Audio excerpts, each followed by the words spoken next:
ಯಾರು ವಾದಿರಾಜರ ಸ್ಮರಣೆ ಮಾಡ್ತಾರೆ, ವಾದಿರಾಜ ವಾದಿರಾಜ ವಾದಿರಾಜ ಪಾಹಿಮಾಂ, ವಾದಿರಾಜ ವಾದಿರಾಜ ವಾದಿರಾಜ ರಕ್ಷಮಾಂ, ಇಷ್ಟಂದ್ಬಿಟ್ರು ಸಾಕು.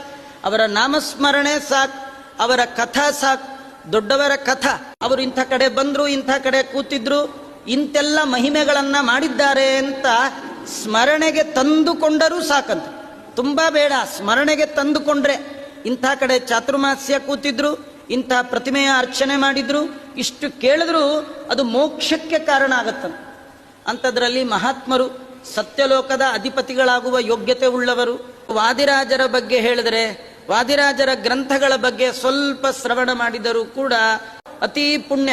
ವಾದಿರಾಜ ಗುರು ಸಾರ್ವಭೌಮರ ಭವಿ ಸಮೀರರೆಂದೇ ಖ್ಯಾತರಾದಂತಹ, ಆ ರೀತಿ ಅನೇಕ ಮಹಿಮೆಗಳನ್ನ ತೋರಿಸಿರ್ತಕ್ಕಂಥ 18 ಜನ ಲೋಕ ಒಪ್ಪಿದ ಪರೋಕ್ಷ ಜ್ಞಾನಿಗಳಿಂದ ರುಜುಗಳದ ಆ ಗಣದ ಹಿರಿಯರು ಭಾವಿ ಬ್ರಹ್ಮರು ಅಂತ ಕೊಂಡಾಡಿಸಿಕೊಂಡ ಸ್ವಯಂ ವಾದಿರಾಜರೇ ತನ್ನ ಆತ್ಮ ಕಥೆಯನ್ನ ಹೇಳುವಾಗ ಅವರೇ ಹೇಳ್ಕೊಂಡಿದ್ದಾರೆ, ನಾನು ಮುಂದೆ ಬ್ರಹ್ಮ ವಾಯುದೇವರ ಪದವಿಗೆ ಬರುವವ ಅಂತ ಹೇಳಿ.